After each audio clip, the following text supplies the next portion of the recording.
ವಾರ್ಷಿಕೋತ್ಸವವನ್ನು ಈ ದಿನದ ಸಂಭ್ರಮದಲ್ಲಿ ಆಯ್ಕೆ ಮಾಡ್ಕೊಂಡಿದ್ದೀವಿ. ಈ ಸೇವಾ ಟ್ರಸ್ಟ್ ಅಭಿವೃದ್ಧಿ ಆಗ್ಬೇಕು ಅಂತ ಅನ್ನೋದು ನಮ್ಮ ಒಂದು ಇಚ್ಛೆಯಾಗಿದೆ. ಹಾಗಾಗಿ ಈ ಅಭಿವೃದ್ಧಿಗೆ ತಮ್ಮೆಲ್ಲರ ಸಹಕಾರವನ್ನು ಕೋರ್ತಾ ಇದ್ದೀನಿ. ದಯವಿಟ್ಟು ಎಲ್ಲರೂ ಸಹಕರಿಸಬೇಕೆಂದು ಕೋರಿಕೊಳ್ಳುತ್ತೇವೆ. ಈ 2 ದಿನದಲ್ಲಿ ಏನೇನು ಕಾರ್ಯಕ್ರಮ ಇದೆ ಮೇಡಮ್? ಇವತ್ತು ರಕ್ತದಾನದ ಶಿಬಿರವನ್ನು ಹಾಕೊಂಡಿದ್ದೀವಿ. ನಾಳೆ BP ಶುಗರ್ ಅಂದ್ರೆ ಮೆಡಿಕಲ್ ಆರೋಗ್ಯ ತಪಾಸಣೆ ಶಿಬಿರವನ್ನ ಹಮ್ಮಿಕೊಂಡಿದ್ದೀವಿ.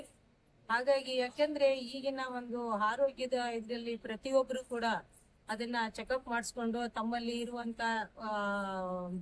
ಆರೋಗ್ಯದ ಬಗ್ಗೆ ತಿಳುವಳಿಕೆಯನ್ನ ತಿಳ್ಕೊಳ್ಳಿ ಅಂತ ಹೇಳಿ ನಾವು ಈ ಶಿಬಿರವನ್ನ ಹಮ್ಮಿಕೊಂಡಿದೀವಿ. ಹಾಗಾಗಿ ಒಳ್ಳೇದಾಗ್ಲಿ ಅಂತ. ನಿಮ್ ದೇವಸ್ಥಾನದ ಬಗ್ಗೆ ಹೇಳಿದ್ರೆ ಏನ್ ಹೇಳಕ್ ಇಷ್ಟಪಡ್ತೀರಿ ಮೇಡಮ್? ದೇವಸ್ಥಾನದ ಬಗ್ಗೆ ಹೇಳ್ಬೇಕು ಅಂತಂದ್ರೆ ನಮ್ಗೆ ದೇವಸ್ಥಾನ ಅಭಿವೃದ್ಧಿ ಆಗ್ಬೇಕು. ಈಗ ಬಹಳ ವರ್ಷಗಳಿಂದ ಇಲ್ಲಿ ಮಾಡ್ಕೊಂಡ್ ಬಂದಿದೀವಿ, ಏನು ಆಗಿಲ್ಲ. ಹಾಗಾಗಿ ತಾಯಿ ಒಂದು ದೇವಸ್ಥಾನದ ಟೆಂಪಲ್ ಅಭಿವೃದ್ಧಿಗಾಗಿ ನಾವು ಕಾಯ್ತಾ ಇದ್ದೀವಿ.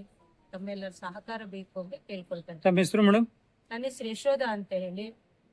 ಖಜಾಂಚಿ ಶಂಕರ್, ಮತ್ತೆ ಕಾರ್ಯದರ್ಶಿ ಮನೋರಂಜನ್, ಅರ್ಚಕರು ಬಸವರಾಜು ಬ್ರಾಕೆಟ್ ನಟರಾಜು, ಮತ್ತೆ ಸಲಹೆಗಾರರಾಗಿ ಜಿತೇಂದ್ರ, ಕಾರ್ಯದರ್ಶಿಯಾಗಿ ತೇಜಸ್ ಅವರಿದ್ದಾರೆ.